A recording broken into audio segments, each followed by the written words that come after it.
A demissão do trabalhador durante a pandemia da Covid-19 obedece às regras da CLT? Confira a seguir quais os direitos do trabalhador dispensado nesse período. Com a crise econômica, vem crescendo o número de desempregados no Brasil. De fevereiro até abril deste ano, cerca de 900 mil brasileiros ficaram sem trabalho, segundo uma pesquisa do IBGE. A taxa de desemprego subiu para 12,6%, atingindo 12,8 milhões de pessoas. Nesse período também houve o fechamento de 5 milhões de postos de trabalho. Para o trabalhador demitido durante essa pandemia, é importante saber que as regras para uma empresa dispensar um empregado continuam obedecendo à CLT. Quem for dispensado sem justa causa terá direito a receber o saldo salarial, férias, 13º salário, indenização de 40% do saldo do FGTS, vai poder sacar o fundo de garantia e o seguro-desemprego de acordo com o tempo de trabalho. Agora, se a demissão se deve ao fechamento da empresa durante a pandemia, por força maior, aí pode haver mudanças. Quando as rescisões forem por força maior, o trabalhador ele não vai receber algumas suas verbas, como, por exemplo, o aviso prévio, a multa de 40% do FGTS seria somente pela metade, assim como outras questões que não são em razão da rescisão, mas pelas medidas que foram adotadas pelo governo.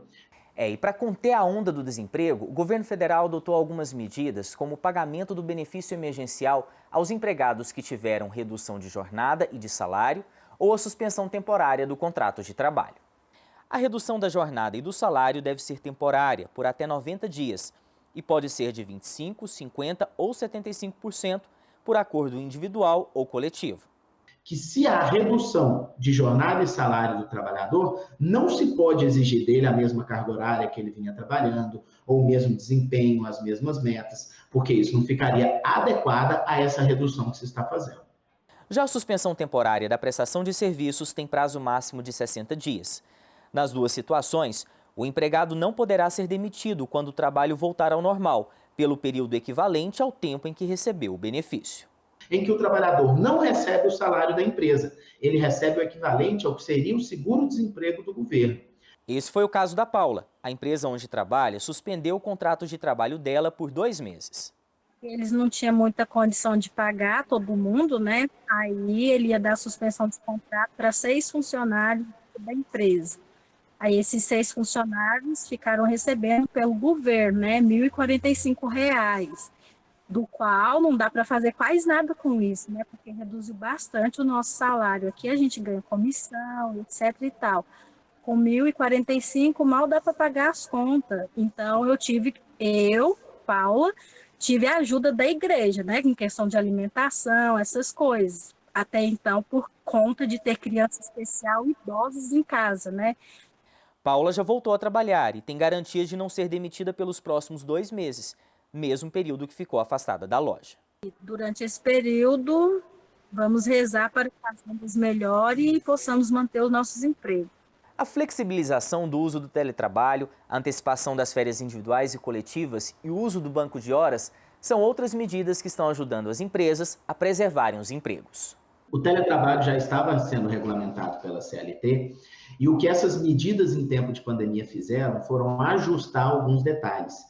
Que tipo de detalhe? A possibilidade de avisar o trabalhador que ele vai para o teletrabalho ou vai retornar para a empresa no prazo de 48 horas, a lei previa 15 dias. A possibilidade de se fazer um contrato para resolver com o trabalhador como é que vai ficar o custeio dos equipamentos, da infraestrutura necessária para o teletrabalho, 30 dias depois dele ser remetido para o teletrabalho e não antes de ele ir para o teletrabalho, como era. No restante, com relação à eventual jornada de trabalho, regras de saúde, tudo mais do teletrabalho continua como sempre existiu. Uma outra novidade dessas legislações de crise da pandemia foi a possibilidade do empregador utilizar banco de horas para o período que o trabalhador não poderia ir trabalhar em razão do isolamento, em razão da empresa não estar funcionando. E a grande diferença é que esse banco de horas agora, do período de calamidade pública, ele pode ser compensado em até 18 meses depois, e não somente em 6 meses para um contrato individual e 12 para uma convenção ou acordo coletivo de trabalho, como já vinha sendo demonstrado aí pela legislação. Com tantas mudanças, empregadores e empregados precisam ficar atentos para evitar ações trabalhistas. Muitas empresas, elas acabaram agindo sem a instrução adequada, sem se preparar adequadamente, ou às vezes até por forças econômicas aí que não estavam sendo esperadas, e isso tudo vai chegar no judiciário, e já começa a chegar. Dispensas baseadas até em fake news. Por aí começaram a dizer que as rescisões de trabalhadores poderiam ser divididas em 5 vezes para qualquer empresa. E isso não é verdade, nenhuma medida legislativa foi feita nesse sentido. Então, estamos percebendo um aumento das ações trabalhistas e, com certeza, o que veremos após a pandemia vai ser isso.